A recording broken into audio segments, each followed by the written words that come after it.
Hi అందరికీ నమస్కారం. నా పేరు చైతన్య. నేను ఈరోజు చెప్పబోయే టాపిక్ వచ్చేసి ఆటిజం కిడ్స్లో వెజిటేటివ్ స్కిల్స్ ఎలా మెరుగుపరచాలి. అసలు వెజిటేటివ్ స్కిల్స్ అంటే ఏంటంటే అవి ఏవేవి వస్తాయంటే blowing, splitting, sucking, next chewing, biting, ఇవన్నీ వెజిటేటివ్ స్కిల్స్ కిందకి వస్తాయి. అసలు వెజిటేటివ్ స్కిల్స్ ఎందుకు పూర్గా ఉంటాయంటే ఈ ఓరమోటర్ స్కిల్స్ అనేది చాలా పూర్గా ఉంటాయి కాబట్టి ఈ బ్లోయింగ్, స్ప్లిట్టింగ్, సక్కింగ్ అనేది వెజిటేటివ్ స్కిల్స్ సరిగ్గా చేయలేరు. నెక్స్ట్ టంగ్ మూమెంట్ కూడా సరిగ్గా చేయలేరు. వెజిటేటివ్ స్కిల్స్ పూర్గా ఉండడం వల్ల టంగ్ మూమెంట్ చేయలేరు. నెక్స్ట్ స్ట్రెంత్ అనేది కూడా చాలా తక్కువగా ఉంటుంది. సో ఇవి మెరుగుపరిస్తేనే స్పీచ్ అనేది కూడా ఫస్ట్ బిల్డ్ అవుతుంది. స్పీచ్ డెవలప్ అవ్వాలంటే ఫస్ట్ వెజిటేటివ్ స్కిల్స్ అనేది బాగా ఇంప్రూవ్ అవ్వాలి. వెజిటేటివ్ స్కిల్స్లో ఫస్ట్ వచ్చేసి బ్లోయింగ్ ఎలా ఇంప్రూవ్ చేయాలి అంటే బ్లోయింగ్ చేయడానికి కొన్ని ఎగ్జాంపుల్ అంటే కొన్ని టెక్నిక్స్ ఉన్నాయి. అవి ఏంటో ఇప్పుడు చూద్దాము. ఫస్ట్ వచ్చేసి ఇట్లా పేపర్స్ తీసుకొని ఇట్లా చేయి మీద పెట్టి కిడ్స్ చేయి మీద పెట్టి సో ఇట్లా బ్లో చేయడం వల్ల ఏంటంటే ఈ ఓరమోటర్ స్కిల్స్ ఎక్సర్సైజ్ అయ్యి స్పీచ్కి మంచిగా యూజ్ అవుతుంది. సో ఇట్లా బ్లో చేయాలి. నెక్స్ట్ వచ్చేసి ఈ బబుల్స్ ఉన్నాయి కదా, ఈ బబుల్స్లో ఇట్లా స్టా వేసి సో ఇట్లా బ్లోయింగ్ చేయాలి. నెక్స్ట్ వచ్చేసి అనదర్ ఎగ్జాంపుల్స్ ఇలా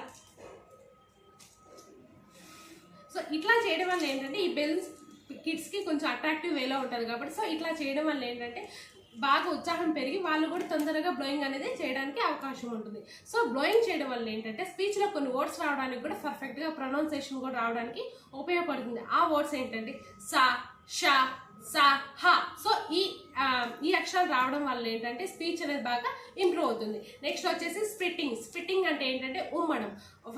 కిడ్స్కి వాటర్ వేసి కానీ ఉమ్మించడం కానీ లేదంటే బ్రష్ చేస్తారు కదా అంటే పేస్ట్ అనేది కూడా స్పైసీగా ఉండేది అంటే స్వీట్గా ఉండేది కాకుండా స్పైసీగా ఉండేది పెట్టడం వల్ల ఏంటంటే వాళ్ళు తొందరగా స్ప్లిట్టింగ్ అనేది చేయడానికి అవకాశం ఉంటుంది. నెక్స్ట్ కారంగా ఉన్న ఐటమ్స్ కానీ చేదుగా ఉన్న ఐటమ్స్ కానీ పెట్టి స్ప్లిట్టింగ్ చేయించడానికి యూజ్ అవుతుంది. నెక్స్ట్ వచ్చేసి బైటింగ్ అంటే ఏంటంటే కొరకడం. ఈ రెండు పదార్థాలు ఇలా కొరకడం, ఇలా కొరుకుతూ ఉంటారు. సో దాన్ని ఏంటంటే బైటింగ్ అంటారు. బైటింగ్ కూడా అన్ని రకాల ఐటమ్స్ నెక్స్ట్ వచ్చేసి అంటే ద్రవ, నెక్స్ట్ వచ్చేసి గట్టిగా ఉన్న ఐటమ్స్, మృదువుగా ఉన్న ఐటమ్స్, అన్ని రకాల ఐటమ్స్ని పెట్టి బైటింగ్ అనేది చేయించడం వల్ల ఈ ఓరమోటర్ స్కిల్స్ బాగా ఎక్సర్సైజ్ జరిగి బైటింగ్ అనేది బాగా జరుగుతుంది.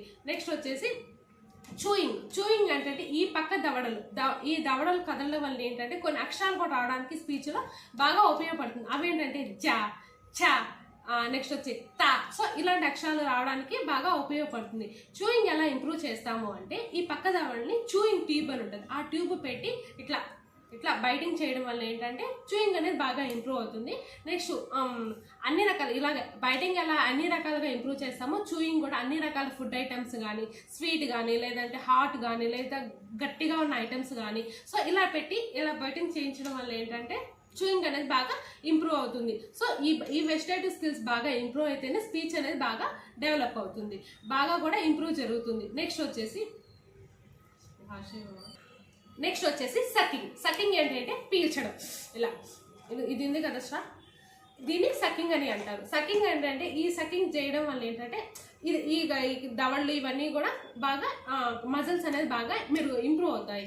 సో ఇలా పీల్చడం వల్ల ఏంటంటే పీల్చేది బాటిల్ ఉంటుంది, సకింగ్ బాటిల్ ఉంటుంది. సో ఆ సకింగ్ పిల్లల్ని చేయించడం వల్ల ఏంటంటే ఈ ఓరమోటర్ స్కిల్స్ బాగా ఎక్సర్సైజ్ జరిగి వెజిటేటివ్ స్కిల్స్ అనేది బాగా ఇంప్రూవ్ అవుతాయి. ఈ ఆటిజం కానీ ADHD కిడ్స్ కూడా మీ ఇంట్లో ఎవరైనా కూడా ఉంటే లివెల్ రీహాబిలిటేషన్ నెట్వర్క్ని సంప్రదించండి. Okay, thank you.